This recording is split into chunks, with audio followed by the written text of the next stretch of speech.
Everybody gather here, gather here, gather here. Especially Arsenal fans. Come here. I have an important announcement for you. There is a bridal party being organized next week in Accra, Ghana. And the criteria to attend this party is you must be an Arsenal fan because they need people who usually finish second in almost everything. Arsenal lost the Carabao final to Manchester City in an exciting game which we all anticipated. In fact, their quest to win the quadruple ended just before it even began.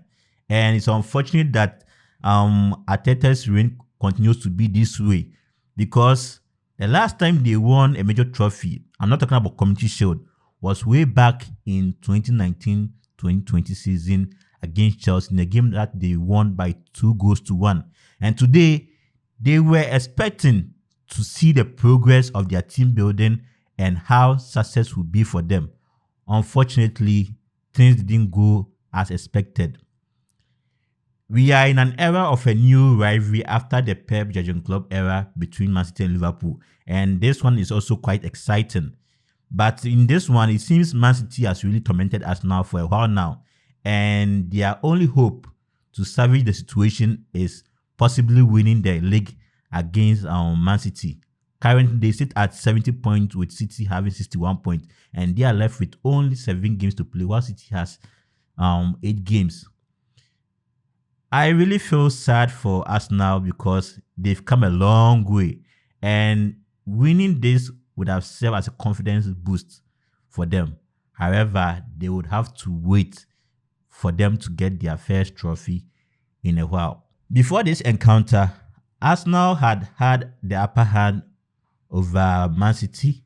In their last 6 games they've played, Arsenal had won 4, drawing 1, and losing 1, with that famous victory 5-1 against Man City.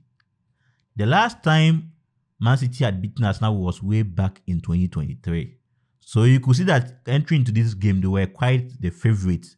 And I was quite surprised with the approach they used entering this game. It's like they had too much respect for Man City. Come on. If you want to be a champion, you have to take a risk. Unfortunately, Arsenal did not take much risk today. They were quite conservative as we know them to be, trying to rely on the duels, the corner kicks, and the rest. But Man City showed experience today. They've not had a great season. They've been struggling themselves. But when it mattered most, they've demonstrated a high level of concentration, high level of experience and perseverance. One person that I really feel bad for is Kepa. He had played a key role for Arsenal to get to the final.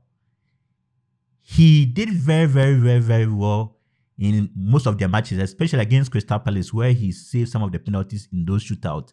And also against Chelsea, he kept a clean sheet at home and then made sure they were able to qualify by beating them 3-2 in the second leg. Unfortunately, today wasn't his day. And that mistake he made really costed Arsenal a lot. It really costed them. You could see that immediately the ball entered the post, their confidence were down. They were like, here we go again. We were waiting for them to at least gather themselves and fight back, but it was too late and they considered the second goal and they couldn't respond.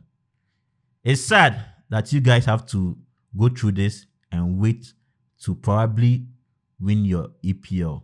But this battle has not ended here because they are likely to even meet in the FA Cup, because looking at the fixtures, Arsenal will play Southampton and then Man City will play Liverpool, which I expect them to beat Liverpool. And if that happens, they will probably meet in the final. Whilst you are waiting that these two teams will meet again on the 19th of April in the EPL. Although I believe Man City need this one most than Arsenal because I think that's the only difficult match Arsenal has to play, and probably their match against Newcastle. But City would have to meet Arsenal, and after they will have to play Chelsea, which are two difficult games for them. And already Arsenal is a game ahead, which means they will have to play less games than Man City. So we see how it turns out. But the psychologist in the Arsenal team has a lot of work to do. If care is not taken, it might go to hand them. This defeat might go a long way to hand them. For Man City, it's a confidence boost. They are already out of the Champions League, and now the only competitions they have to concentrate on are the EPL and then the FA Cup. And although it's difficult, it's still possible to catch up with Arsenal in the EPL. If Arsenal is to lose about 3 or 4 games, they'll catch up with them. And for the FA Cup, it depends on Liverpool. Now, we hope to see how things will turn out for both of them. It's unfortunate. Arsenal is very, very unfortunate, and I'm very, very sorry for you. Before I go, I want to tell you a short story.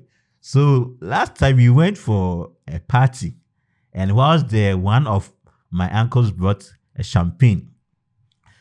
Whilst he was sharing, there was this friend among us who didn't have something to collect the champagne. So we told him that, hey, bro, get that glass cup and come here for it. He went there, then he came back. He wasn't holding any cup. He went there and then he came back. And we're like, what's the issue?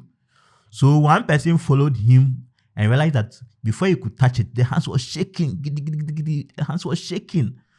Not knowing that this brother is wearing an Arsenal jersey under his dress. So the curse of touching the trophy was affecting him. Hey, Arsenal fans, don't come for me. I'm not the cause of your loss. I'm very, very sorry for you guys. And I hope you guys bounce back. It's unfortunate. Let me hear your take on this game. Did you expect Arsenal to win and they disappointed you? Share your thoughts. Do you think they may be able to win the league, or they still stand a chance of bottling it? Let's interact there. Arsenal fans. Adios, bye.